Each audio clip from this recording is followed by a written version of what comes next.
बिहार में एक बार फिर से सियासी सरगर्मियां तेज हो चुकी हैं। सियासी जंग जो छिड़ती हुई नजर आ रही थी इंडिया गठबंधन और बीजेपी खेमे में, वो सियासी जंग कहीं ना कहीं अब और भी तेज होती हुई नजर आ सकती है, क्योंकि इंडिया गठबंधन अब टूटने की कगार पर पहुंचता हुआ नजर आ रहा है।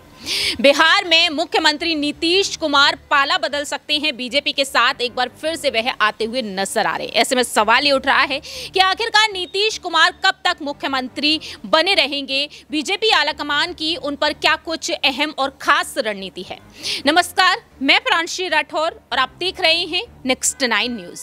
दरअसल आपको बता दें कि नीतीश कुमार को लेकर कहा जा रहा है कि आज शाम तक नीतीश कुमार अपने पद से इस्तीफा दे सकते हैं, लेकिन जब बीजेपी के साथ जेडीयू का गठबंधन होगा तब नीतीश कुमार शपथ ग्रहण करते हुए नजर आएंगे बतौर मुख्यमंत्री।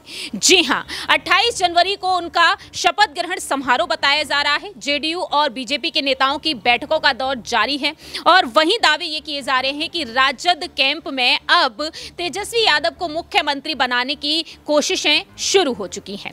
ऐसे में देखा जाए, सवाल ये उठ रहे हैं कि आखिरकार बीजेपी नीतीश कुमार को मुख्यमंत्री कब तक बनाकर रखना चाहेगी। 2025 तक नीतीश कुमार को वह मुख्यमंत्री पद पर ही देखना चाहती है, आगामी लोकसभा चुनाव को मद्देनजर रखते हुए।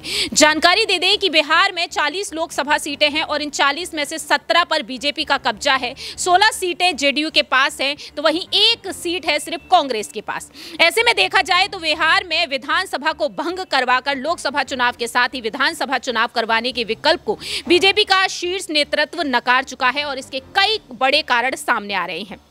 तो नीतीश कुमार को मुख्यमंत्री बनाए रखना चाहते हैं बीजेपी आलाकमान। दावे किए जा रहे हैं कि लोकसभा चुनाव की तैयारियों को मद्देनजर रखते हुए बिहार में जिस तरह से हालात बन चुके हैं, तो बीजेपी ने राज्य में लोकसभा चुनाव के साथ विधानसभा चुनाव कराने के विचार को खारिज कर दिया, जिसके पीछे की कई बड़ी वजह है। बीजेपी का मानना है कि लोकसभा चुनाव के साथ विधानसभा चुनाव होने से लालू और तेजस्वी जैसे अन्य फैक्टर हावी हो जाएंगे, जिसका पार्टी को नुकसान हो सकता है। विधानसभा चुनाव साथ में कराने से नीतीश कुमार की एंटी इनकम्बेंसी को भी नुकसान हो सकता है। दूसरी ही तरफ दावा किया जा रहा है कि नीतीश कुमार के साथ दोबारा हाथ मिलाने की संभावना पर कई बीजेपी कार्यकर्ता नाखुश हैं। वे लोकसभा चुनाव में मोदी को जिताने के लिए तो काम कर सकते हैं, लेकिन विधानसभा चुनाव में नीतीश के लिए शायद ही काम करते हुए नजर आए। तो 2025 के अंत में होने वाले विधानसभा चुनाव तक मुख्यमंत्री बनाए रखने के लिए वह सहमत हैं और ऐसे में देखा जाए तो बीजेपी 2025 तक जेडीयू से एक बड़ा फायदा लेती हुई नजर आ रही है। अब देखना यह होगा कि आने वाले समय में नीतीश कुमार के अलावा सीएम पद के लिए किसे आगे किया जाएगा, क्योंकि दावे ये किए जा रहे हैं कि डिप्टी सीएम के पद पर सुशील कुमार मोदी नजर आएंगे और वहीं यहां पर एक और डिप्टी सीएम बनाया जा सकता है। और यहां पर अगर बात कर ली जाए कि जो दिग्गज नेता नाखुश हैं, तो इस लिस्ट में यहां पर कई राजनीतिक दलों के नाम सामने आते हैं जो बीजेपी के साथ गठबंधन किए हुए हैं। जैसे कि यहां पर चिराग पासवान को ही ले लीजिए। चिराग पासवान की नाराजगी देखने को मिली है नीतीश कुमार के साथ, लेकिन ऐसे में वह क्या इस गठबंधन से खुश रहेंगे या नहीं। इस खास रिपोर्ट पे इतना ही। बाकी की तमाम अपडेट्स के लिए देखते रहिए नेक्स्ट 9 न्यूज।